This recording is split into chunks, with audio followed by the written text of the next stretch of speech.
Life Unrehearsed, brought to you by Lianas Senior Transition Support, helping you navigate home care and senior residences. And good afternoon. Welcome to Life Unrehearsed. I'm Matt Vecchio, specializing in home care, downsizing, and the senior living industry. Thank you for tuning in on a snowy Sunday. Coming up on the first half of the show, caring for the caregiver. We're going to hear from caregiving specialist Claire Webster about her own personal story of caregiving and the challenges that came along with it. And we'll hear how Claire turned her caregiving experience to the benefit of thousands of other caregivers.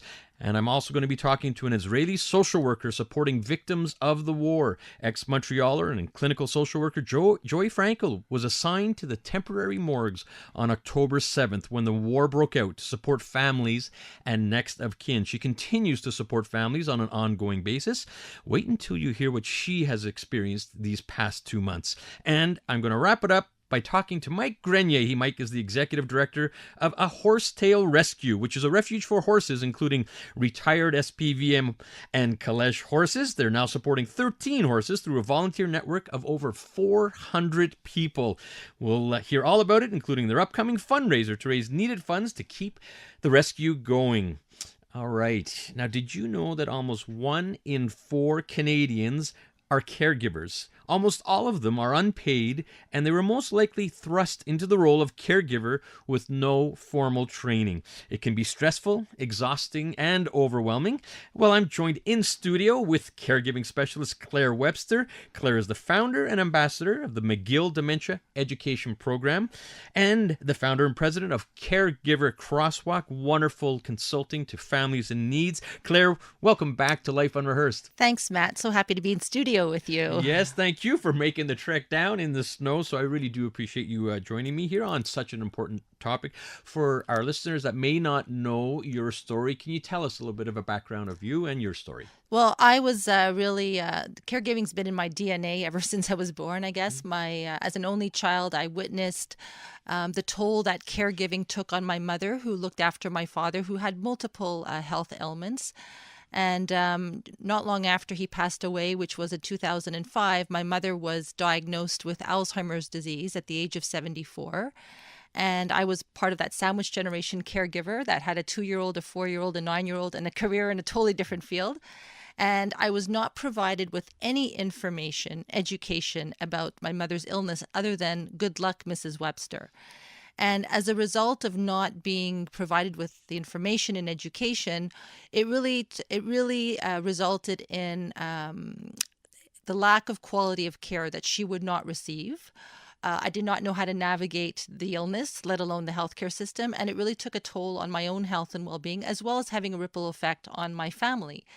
And I realized later on that, I became very involved as a volunteer in this area. And I realized, as compared to other illnesses, when people are receiving a diagnosis of any form of dementia, rarely is the medical community providing them with information about the disease. So I really felt that I wanted to become a navigator and help other families understand the importance of education and how to take care of a loved one. Well, and you're speaking from the heart, personal. It was a rough ride for you, and I think for many of the caregivers out there today, whether it's for dementia or any other form of caregiving, I think they could relate, and many people can relate because you're not formally trained in it, right? You're dealing with it as it comes to you, and you're in that role because you love a loved one, but it can be a real trying time on the caregiver psychologically as well. Well, and also you don't self-identify as a caregiver. You feel that, I'm the son, the daughter, the husband and wife, and it's my responsibility to do this, right? But you don't see yourself as a caregiver. And, depending on the illness for which you're looking after the person, all of a sudden, it moves from just being this cognitive illness to now you're physically caring for somebody. You're helping them get dressed, you're helping bathing them, you're helping them to prepare their meals.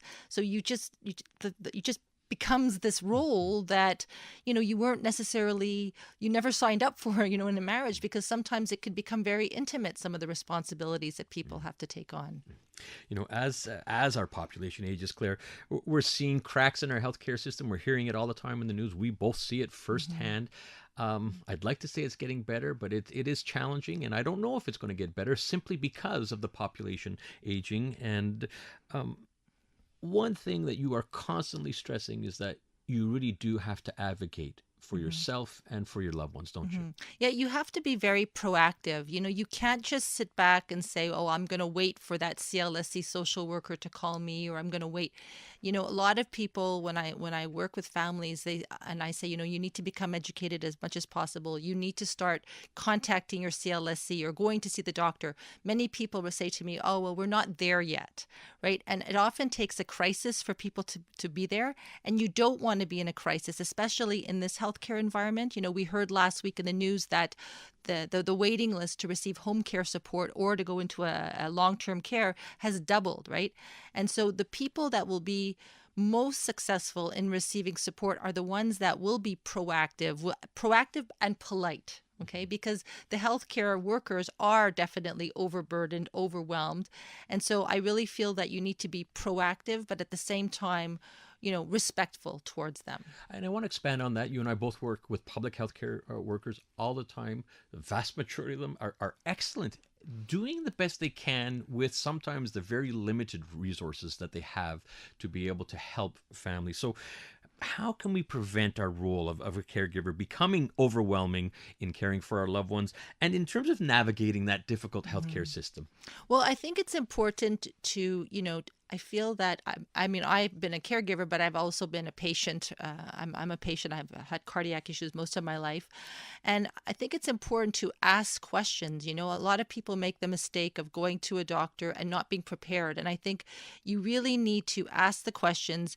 You need to become educated. You want to be one step ahead. So, for example, even, when I talk about families that are dealing with dementia, if a person's in the first stage, you want to know what's coming up, right? You want to understand as much as possible what are those resources. Don't wait till they get to that stage. Like, the more that you can plan ahead and be proactive, and I keep using that word, but it's so true, it will help. It won't help lessen the sadness, but it will reduce the stress, because stress comes from really not understanding how to access the support or understanding the disease itself. Knowledge is power, and I think that's the fear with a lot of people because of the lack of knowledge. You're listening to Life Unrehearsed. Matt Del Vecchio here. I'm talking with caregiving specialist Claire Webster. Just before we head out to traffic, Claire, there are individuals just beginning their caregiving journey. Like you mentioned, some might not even realize they are considered a caregiver, but really taking care of a child, a spouse, a mom, you could be in that caregiver role. So knowing what you know now, what advice can you give to caregivers? Honestly, reach out for help as soon as possible. I remember when I was caring for my mom and I had all these young children, and I'd even have friends that would offer to pick up the kids from school, and I was always saying no. I was always saying, "That's okay, I could do it myself. No, thank you." It's important to accept help, right? And give yourself permission to take a little bit of breaks. I think probably the most important lesson I learned is that guilt serves no purpose, right? I was always feeling guilty. And at the end, that emotion of feeling guilt was hurting me more than it was hurting anybody else. Because if you stay in a place of guilt, sometimes guilt will prevent you from seeking the necessary support that you need to help you take care of other people. Guilt is very, very much part of our world, and I think it's a generational thing as well. Our parents took good care of us. Now the expectation is that we need to take care of our parents or our spouse, and guilt is a huge factor in that. And you bring up a good point, because it could be toxic. It could really drain you, and it's not easy. I'm not saying it's because that guilt will be there. But no, and I think one of the biggest limitations is that the caregivers don't recognize their own boundaries, their own limitations. Yeah, set those boundaries. Absolutely right, Claire. We have to head out to traffic. When we come back, you're going to stick around with us, are you? And we're going to talk a little bit more about self-care. And you are the founder of the McGill Dementia Education Program. Such an incredible program. We're going to talk a little bit more about that. But first, we're going to head out to the CJD Traffic Center. And we're going to hear from Robin Flynn. Life Unrehearsed, brought to you by Lianas Senior Transition Support, helping you navigate home care and senior residences. Always I know our love will be. And welcome back to Life Unrehearsed. Between you and me. Matt Del Vecchio here, talking with caregiving specialist Claire Webster. A little tribute to Miles Goodwin, as you might have heard at the 4 o'clock news with Tom Whalen. Miles Goodwin passed away today at the age of 75 years old. So a little tribute to Miles and April Wine. All right, Claire, just before traffic, so much and important advice for caregivers. Most of the time, as we explained, you're in this role and it sort of creeps up on you. And as you experience firsthand, it can become overwhelming and it can be very, very challenging for caregivers, extended family, your own family. And you're a big proponent of self-care. So I'd like you to expand a little bit on that. So one of the first things I say to families that when I work with them is really, if they're really feeling overwhelmed, I ask the question, what can you let go of? Okay. So who are the people, commitments that are currently in your life that are maybe not bringing you the positive satisfaction that you need? The ones that if you get that email or that request from a friend or anything where you go, oh no, I just can't do it, right? So because the caregiving role requires so much time and effort and energy, you have to clear your own space, right? So many people have a hard time saying no to things. And so I suffered a burnout as a caregiver, and I really had to do a triage of my life and look at the people, commitments that were adding positive value to my life and those that were taking like sucking up my energy, right? And I live by that mandate to this day, I really try to surround myself with things that feel good and let go of what doesn't, right? But people have a hard time. So you're trying to be a caregiver, you're trying to take care of your kids, an aging parent, and you're still trying to say yes to every single thing that comes your way. So you have to become selfish and really become choosy of what works and what doesn't work. Great words of advice, and speaking from experience, because you have to put in those boundaries. And we talked before about the guilt that will creep in, and self-care is crucial. I guess we could use that analogy of the oxygen mask in the airplane, right? You need to put that oxygen mask on you first. Claire, I want to bring up, it's quite amazing really what you've done over the last few years, I guess last 7 years, going from a caregiver, severe burnout, having a real tough time, and saying, you know what, you can make a difference in people's lives based on your experience. And you are, you're just not talking the talk, you're walking the walk, Claire. And so you are the founder and ambassador of the McGill Dementia Education Program. It's one of the country's leading resources for caregivers. Can you tell us about some of these resources available to the public, many of which are free? Yeah, they're all free. I'm so proud to be working with McGill University. And, and I didn't even attend McGill. They just were so proud to support me on this journey. So one of our most important resources, if people go to mcgill.ca/dementia, is we have a dementia companion guide that is available in over 10 different languages. People could download it for free, and it was spearheaded by my colleague, Dr. Serge Gauthier, a world-renowned neurologist, myself, Dr. José Moret, and the McGill School of Physical and Occupational Therapy and School of Social Work. I mean, it's a really multidisciplinary approach, but it's there to really support families who are caring for a person living with dementia. It's currently distributed throughout many of the memory clinics in Montreal. So that's one resource. We also have, I've produced over 100 McGill Cares webcasts that with all kinds of leading healthcare experts. Matt, you've been my guest many times as well.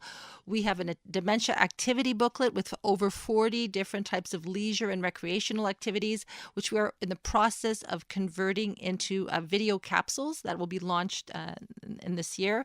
And we also have virtual support groups that anybody can join in partnership with Alzheimer's Society in Montreal. We have support groups for spouses and grown children. We just added on a new support group for young caregivers in partnership with the McGill University Research Center for Studies in Aging. And for those people that know Lucy Baralik and Joanne Besner, we have an amazing program called Caring Conversations, which is a very interactive type of support. So please go. We've created all of these resources thanks to so many of our donors. It's really all these resources are there in English and French and other languages to support caregivers, which are free. And we're going to get that website out in just a couple of minutes. Listening to Life Unrehearsed, Matt Del Vecchio here with caregiving specialist Claire Webster. Just done a ton of work. Love that McGill Dementia Guide. 10 languages and increasing. Your McGill Cares pockets, over 100 of them, those webinars. All types of guests, not just dementia related, just all types of caregiving. And McGill Cares, it's cares, and you've got great guests on that as well. We got about another minute or two. I do want to, you also talk, you do a lot of presentations. I really like what you have to say to help prepare caregivers, individuals, if you've got to go on a doctor's visit with your loved one. It's stressful enough, and certainly if there's physical or cognitive issues that you're dealing with, and then you got to get to the appointment.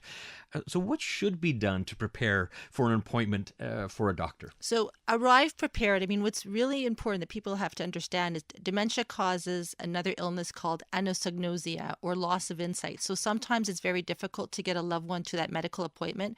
So I highly recommend that prior to the medical appointment, if you could get to that healthcare professional or to the nurse or the coordinator your concerns, a list of symptoms, so that you're not sitting in front of that loved one and talking about them. But the biggest point is to arrive prepared. Arrive with their list of medications, all their list of symptoms, audio and visual aids, your questions, because most of the time you only have between 10 and 15 minutes in that doctor's appointment, and it goes by so quickly. So it's about being prepared. Don't just expect that the doctor to be able to read your minds and figure it out. But the more information that you can provide the doctor, it really, really helps with an assessment. And I like the fact about putting those questions down in writing. So many times we've talked to caregivers and they're driving home from that appointment. Oh, I forgot to ask this or that. Just put it in writing, get it there, and that way you won't forget those crucial questions. We have just about a minute left. I'm completely switching gears here on you, Claire. Not only do we have a passion for helping older adults and seniors, but we're also Great Dane lovers. I hear on my show very often, our listeners probably heard about my Zola, and Stephanie and I are just, we don't know what we do without our Zola. And you are also a Great Dane lover with Blue. With correct? Blue. Yeah. Blue How's Blue doing? Blue's like almost 18 months old. She's like probably close to 140 pounds, and she's changed our life completely. I mean, she's completely in love with my husband, Stuart. He's got a big beard, so I think maybe sometimes I think maybe she thinks like you're one of her, but she's just really, I mean, owning a Great Dane, there's nothing like it. So they are special, and for those dog lovers out there, for sure, Danes are certainly a special breed. Claire, thank you so much for coming into studio here on a very snowy Sunday. I want to thank you. And how can our listeners find out a little bit more about yourself and the McGill Dementia Education Program? Sure. So you can either go to carecrosswalk.com. So that's my private practice as a dementia care educator and consultant. You can also go to mcgill.ca/dementia for all the great free resources from McGill. And really, you can email me at claire@carecrosswalk.com. And I'm on LinkedIn as well. You can find me there. Love it. carecrosswalk.com, and of course mcgill.ca with the dementia guide. Just fantastic. Thank you so much, Claire. Thank you for having me. All right, next up on Life Unrehearsed, you don't want to miss my upcoming interview with an Israeli social worker who was on the front lines on October 7th in the makeshift morgue. Ex-Montrealer Joy Frankel will be joining me. That's coming up after a CTV News update. Life Unrehearsed, brought to you by Lianas Senior Transition Support, helping you navigate home care and senior residences. Welcome back to Life Unrehearsed. Matt Del Vecchio here, specializing in downsizing and senior living. Welcome back. We are having trouble connecting with Joy Frankel. She's a clinical social worker, ex-Montrealer, and she has been on the front lines in Israel, and we are still going to try to connect with her. In the meantime, Claire Webster, who we just heard, has graciously agreed to hang around. And Claire, while we wait for Joy to connect here, we're going to continue our conversation. And we were just talking off air, one of the things that you see a lot, and by the way, Claire Webster is a caregiving specialist if you're just joining us here, and offering great words of advice for those that are in the role of caregiver, whether for your children, your spouse, you're an adult child taking care of mom or dad. And one of the things that you and I both see quite often is, when is it time to feel that, okay, it might be time to move to the next level of a transition. It might become too much. We love our loved ones. And when you see something like that, how do you have, those are tough conversations, right, with a spouse or adult children. So what words of recommendation could you have? Well, a lot of times, I mean, we see especially older caregivers, where it just becomes not possible to physically care for a person, whether they're living with dementia or other health needs. You know, if you've got a spouse who's in their 80s and they're caring for somebody who's also in their 80s, and it gets to a point where it becomes too physically demanding when you have to start doing transfers for example, helping the person go to the washroom, get into a shower, help change them, the lifting, could become too demanding. At times it could be because they find the caregiver isn't sleeping anymore. There could be sometimes signs of verbal abuse, or sometimes, depending what type of illness you're dealing with. In some cases with these neurocognitive issues, caregivers could become physically abused. So, so we're always concerned about looking after the safety of the person who's living with the illness, but it's also important to consider the safety and well-being of the care partner. And it comes to a point where maybe they just can't do it on their own. Now, not everybody, most people want to live at home as long as possible, but even home care support may not be enough at that stage. Certainly, that's a very important point. We're seeing, everyone wants to stay at home as long as they possibly can. That's only normal. And it's when you get to this gray area where it becomes difficult. Sometimes there's what we call trigger events, right? A hospitalization, a slip or a fall, perhaps a broken hip, or it's something physical. Or on the cognitive side, maybe there's signs of aggressiveness. It's a terrible disease, as you see firsthand, and is someone at risk in their safety? Or safety from a physical standpoint, you need to help transfer your spouse or your parent, and it's becoming too much for yourself to be able to do that. So these are the times that you have to start looking at perhaps alternatives.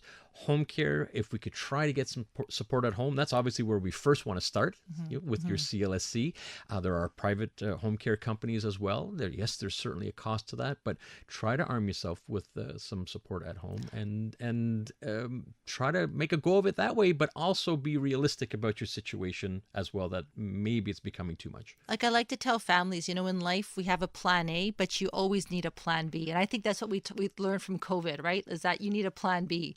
And, when I work with families, that they say, well, my mother, my father, my husband or wife made me promise or swear that we would never transition them to a residence, right? But sometimes it's very hard to hold on to that promise. And what happens if the primary caregiver, who's oftentimes the spouse, the healthy spouse, what happens if something happens to them, right? Are the grown-up children able to come in and step in? Oftentimes the grown-up children live out of the province, live out of the country.